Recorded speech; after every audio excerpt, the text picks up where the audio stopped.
कि क्या होगा।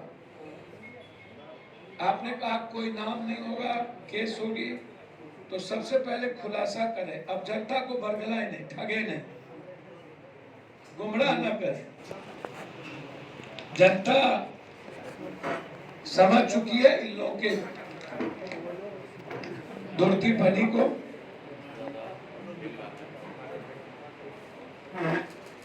दूसरा, चिराग जी निश्चित रूप से जो बात कह रहे हैं सही है, मैं उन्हें धन्यवाद देता हूं।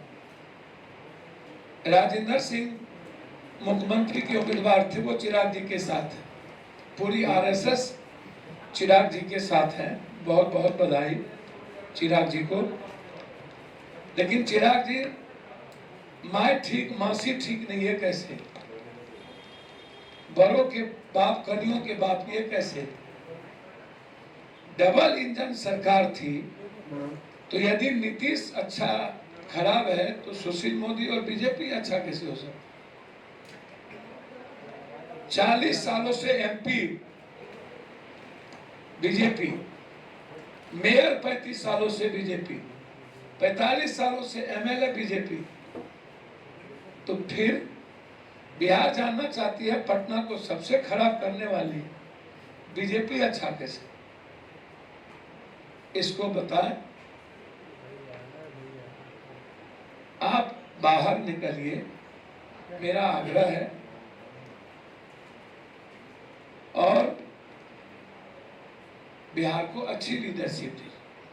आप लिखते हैं नीतीश नहीं चिराग पासवान, हम तो बोले आपको आप चिराग पासवान आते, लेकिन जिस जुमले की सरकार ने बिहार को नाश किया, डरी हुई सहमी हुई नीतीश कुमार, खौफ में जीने वाले नीतीश कुमार, जिसको इतना अपमान किया बीजेपी ने, सबसे ज्यादा अपमान बीजेपी किया, और बीजेपी ने टाइट कर दिया यूपीए के एक घटक को कि तुम कभी नहीं मिलोगे। और जो समझौतावादी हो जाए, कमजोर और कायर हो जाए, वो बिहार की रक्षा नहीं कर सकता। ये बिहारी कल्चर नहीं है नीतीश कुमार। ये बिहार सीने में गोली खाता है नीतीश, डरता नहीं है गुजरातियों से। और आप, आरोप है पीटीए का कि आप गुजराती ठग से डर चुके हैं।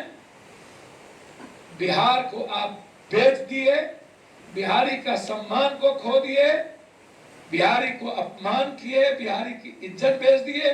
एक और दूसरा, यूपीए से कांग्रेस से कहेंगे कि आपका घटक गुजराती ठग से अंडरस्टैंडिंग कर चुका है, वो मिला हुआ है सिर्फ अपने केस को बचाने के लिए।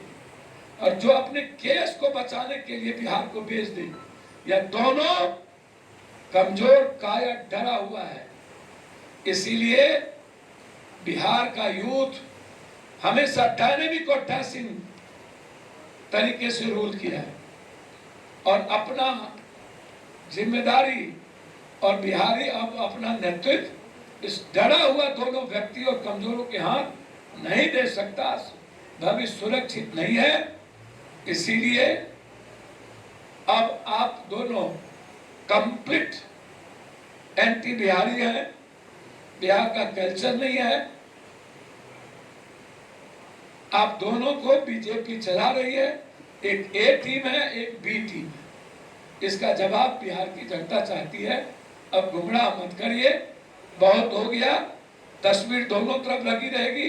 हिम्मत है आपको तो एनडीए के गठबंधन से निकाल करके देखिए, यदि है तो इसका मतलब है कि पटकथा दिल्ली में लिखी गई।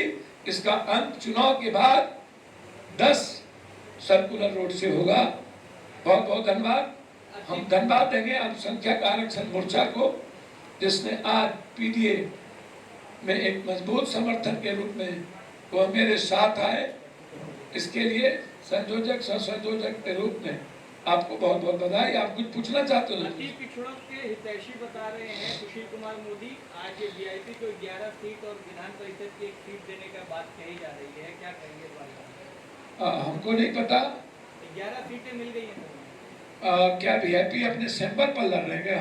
इसी से जुड़ा सवाल है सर। इस बात को सर डिस्क्लोज अभी नहीं किया गया है, हमने बस यही बताया कि 11 सीटें आपको मिल रही है। समझ में नहीं आता है कि पहले वो ये बताए कि वीआईपी के सिंबल के साथ जो खिलवाड़ करे, इसका मतलब है कि अत्यंत पिछड़ा के अस्तित्व को मिटाने में बीजेपी का सबसे बड़ा भूमिका है। सिंबल ही मिटा दिया तो उसका तो सब कुछ मिट गया, अस्तित्व को खत्म कर दिया। तो इसीलिए बीजेपी ने तो यूपीए से भी खतरनाक काम किया। यूपीए ने तो अस्तित्व पर चोट नहीं किया, इसने तो संबल मिटा के अस्तित्व को ही खत्म कर दिया। बीजेपी सबसे बड़े दुश्मन यदि किसी के हैं तो दलित अत्यंत पिछड़ा के दुश्मन है, अल्पसंख्यक के नहीं। दलित अत्यंत पिछड़ा, सबसे ज्यादा जुल्म दलितों पर हिंसा हुआ। और कुछ आपकी और मुकेश सहनी की भी बात चल रही थी, लेकिन आखिरकार वो बीजेपी की कल तो मैंने बता ही दिया ना, बीजेपी के गोद में बैठ गए जाकर वो। नहीं किसी को मैं नहीं कहूंगा, नेता है वो, सम्मान करते हैं उनको, जहां अच्छा लगा, जहां सुविधा हुई, अपनी सुविधा के अनुसार राजनीति करते हैं। बिहार और बिहार के हित में किसी की राजनीति नहीं है। सत्ता और सियासत कैसा होगा ये इम्पोर्टेंट है सबके लिए। मेरे लिए बिहार और बिहार ही इम्पोर्टेंट है। कल जेडीयू और बीजेपी की जो साझा प्रेस कॉन्फ्रेंस होती है उसमें सुशील मोदी जो है बीजेपी के कम नेता नीतीश के प्रवक्ता ज्यादा लग रहा था, और उन्होंने ये भी कहा कि मोदी जी का जो फोटो है कोई पार्टी इस्तेमाल नहीं। सर मैंने मोदी से पूछ लिया सवाल, और लोजपा आपको सुने नहीं? मैंने इस्तेमाल कर रही है। सर मैंने पूछ लिया, वो जाने लोजपा जाने, मैंने लोजपा से भी पूछ लिया, सबसे पूछ लिया।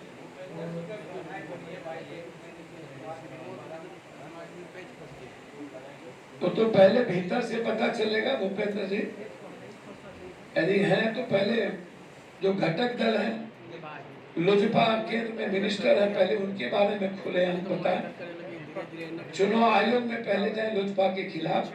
राजेंद्र सिंह क्यों ज्वाइन किए, और वो नोखा वाले क्या नाम है, रामेश्वर चौरसिया राष्ट्रीय महासचिव और प्रवक्ता किसके कहने पर ज्वाइन किए, वो समझा दें पहले दुनिया को कि भारत भाजपा का राष्ट्रीय महासचिव और प्रवक्ता और मुख्यमंत्री के सबसे बड़े दावेदार राजेंद्र सिंह की पटकथा कहाँ लिखी गई। और लगभग भाजपा जिसको टिकट नहीं दे पाई उसको जदयू टिकट दे रही है, और वहां पूरी आरएसएस और भाजपा का वर्कर उसकी मदद कर रही है, जदयू को मदद नहीं कर रही है। ये आरोप है सीधा, जदयू को मदद नहीं कर रही है। तो ये कौन बताएगा? भूपेंद्र जी। कितने बार भूपेंद्र जी यूपीए के एक घटक के दुलरवा से मिले हैं, वो उन्हीं से पूछी, और क्या क्या पटकथा लिखी गई उन्हीं से पूछी।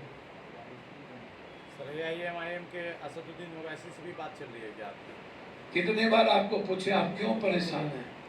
हम किससे बात करेंगे ये भी परेशान हो गए, हम रूम में क्या कर रहे हैं ये भी परेशान हो गए, हम किससे काम में बात करेंगे ये भी परेशान हो गए, तो कैसे काम चलेगा? जब बात होगी सर ओवैसी जी बोले थे कि हम सबसे बात करेंगे। सर जब बात होगी तो आपको पता चलेगा। हम बिहार बचाने के लिए सबसे मिलेंगे, सबसे बात करेंगे। पीटीए गठबंधन का मुख्यमंत्री का चेहरा कौन सा होगा? सर वो प्रकाश जी आने दीजिए, सभी नेता होंगे, वो तय करेंगे। हो गया, बहुत बहुत धन्यवाद।